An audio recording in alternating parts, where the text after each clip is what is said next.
नमस्कार मित्रों, आपका मेरे चैनल पर हार्दिक स्वागत है। आज जिस विषय को लेके मैं आया हूँ वह है साढ़े साती।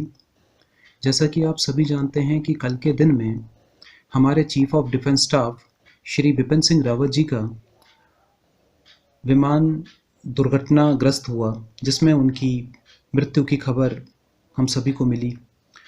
यह एक ऐसा समय है जो शब्दों में बयां करना बड़ा मुश्किल है, पर हम सभी की संवेदनाएं उनके परिवार के साथ हैं। बिपिन सिंह रावत जी के बारे में क्या कहें समझ नहीं आता, पर मैं इतना ज़रूर जानता हूं कि एक ऐसे मुखर व्यक्तित्व के स्वामी थे कि जो अपनी राय बड़ी बेबाकी से रखते थे, और इनके कार्यकाल में भारत ने कुछ सर्जिकल स्ट्राइक्स भी करी हैं और जो बड़ी सक्सेसफुल रही हैं। जब ये खबर आई कि उनका विमान दुर्घटनाग्रस्त हुआ, तब मैंने ये जानने का प्रयास किया कि ये कारण क्या हो सकते हैं ज्योतिष के माध्यम से। तो जो मैंने पाया, मुझे लगा कि इस विषय पे एक वीडियो मुझे बनाना चाहिए और सभी को ये बताना भी चाहिए कि हमारे जीवन में साढ़े साती का क्या प्रभाव होता है। जैसा कि आप देख रहे हैं, उनका जन्म 16 मार्च 1958 को हुआ। यहाँ पे समय उनका ज्ञात नहीं है और जो स्थान है वह है पौड़ी गढ़वाल।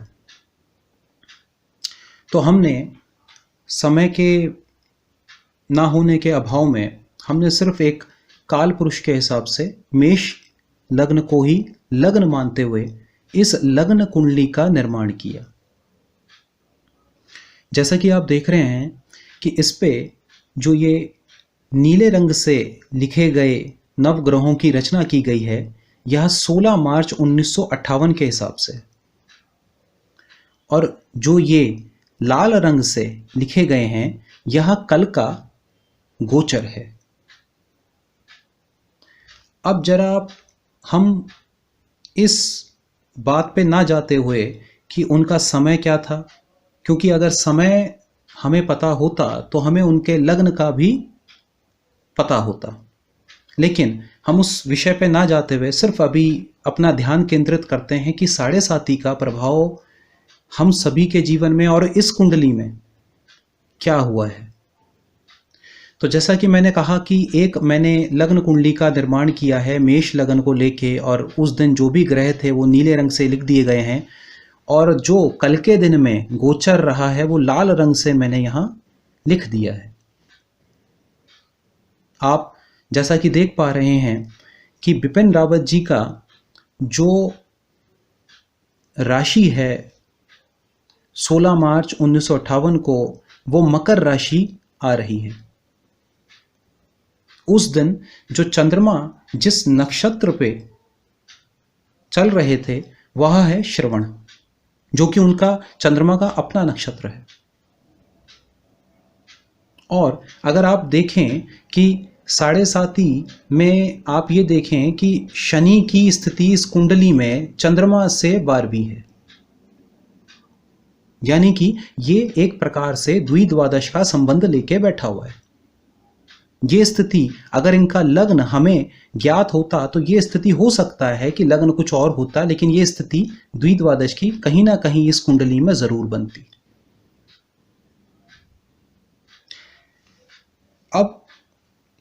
अब आप देखें कि इसमें अगर चंद्रमा और शनि की द्विद्वादश की स्थिति बनती है, और कल के दिन का गोचर भी अगर आप ध्यान से देखें तो चंद्रमा मकर राशि में ही चल रहा था,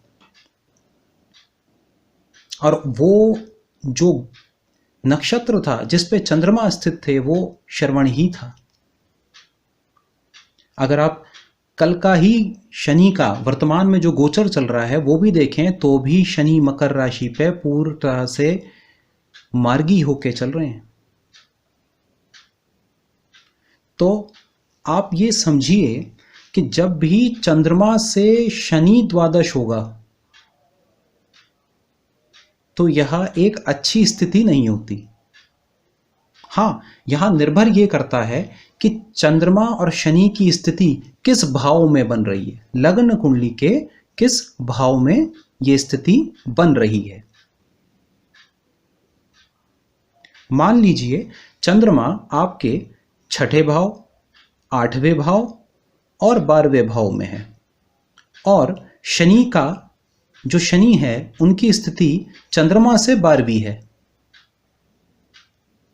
और इस भाव में, तो ये एक अच्छी स्थिति नहीं होती। साधारणतः ये एक अच्छी स्थिति नहीं है, क्योंकि जब भी 7.5 आएगी तो सबसे ज़्यादा परेशानी 7.5 का जो दूसरा समय होता है, यानी कि पहले 2.5 वर्ष बीत जाने के बाद जो अगला ढाइया होती है, उसमें सबसे ज़्यादा व्यक्ति को कष्ट झेलने पड़ते हैं। साधारणतः ढैया का जो पहला समय होता है वो कुछ चीज़ों की पूर्ति करने वाला होता है। जैसे उदाहरण, किसी की शादी नहीं हो पा रही है तो शादी हो जाती है, किसी को वाहन लेना है तो वाहन का सुख प्राप्त होता है, किसी को कामकाज में कुछ बदलाव चाहिए तो वहां भी शनि का पहला 7.5 पहली ढैया बहुत अच्छा प्रभावी ढंग से काम संपन्न कराने में सक्षम होती है। ये अमूमन केसों में होता है। लेकिन शनि की जो दूसरी ढैया होती है, जब वह शनि चंद्रमा के ऊपर से गोचर करता हुआ जाता है तो यह एक बहुत ही खराब समय अमूमन केसों में होता है। और हाँ, अगर ये स्थिति 6, 8, 12 की है तो ये स्थिति बहुत ज़्यादा खराब होती है, क्योंकि इस समय अमूमन केसों में जो कार्य आपकी पहली ढैया में बने थे उनके बिगड़ने का समय होता है। अमूमन इसमें इंसान को मानसिक तनाव,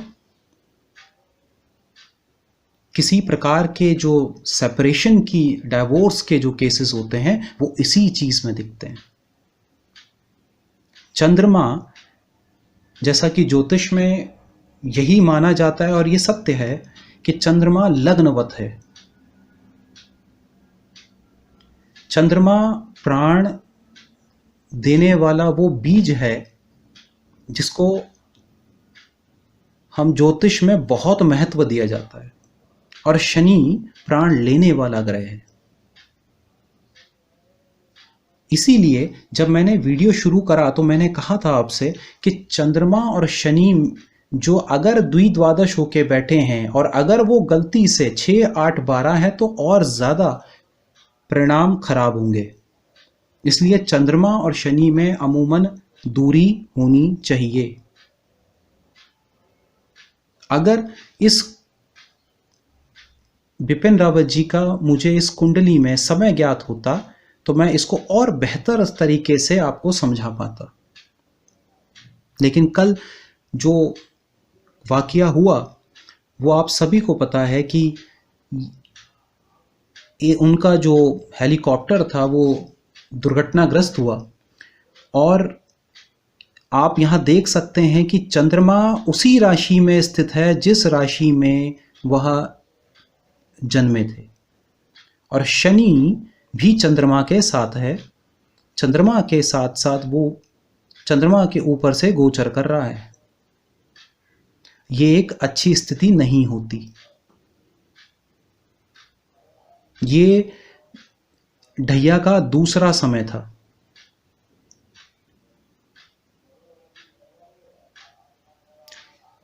तो जैसा मैंने वीडियो में आपको बताया कि पहली ढैया कई चीज़ों की पूर्ति करने वाली होती है, दूसरी ढैया कष्ट देने वाली होती है,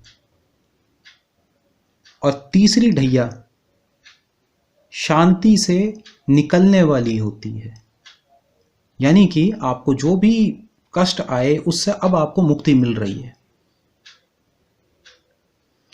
तो हमारे पास जब भी लोगों के प्रश्न आते हैं, उदाहरण के लिए मैं आपको प्रश्न का बताता हूँ। जैसे कभी कभी क्या होता है कि कोई व्यक्ति आईसीयू में एडमिट है और उसके प्राणों पे संकट आ रखा है, तो उस समय उनके जो परिजन होते हैं वो हमसे प्रश्न करते हैं कि क्या ये व्यक्ति बचेगा। तो उस समय हम चंद्रमा का गोचर जरूर देखते हैं। उस व्यक्ति की लग्न कुंडली क्या कहती है, उसके ग्रह कैसे बैठे हैं, वर्तमान में दशा क्या है, वर्तमान में जो गोचर चल रहे हैं वो क्या है, और चंद्रमा शनि की स्थिति ज़रूर देखें, क्योंकि इसी पे निर्भर करता है कि इंसान की आयु क्या है। आशा करता हूँ आज का ये वीडियो आपको अच्छा मार्गदर्शन करेगा। नमस्कार।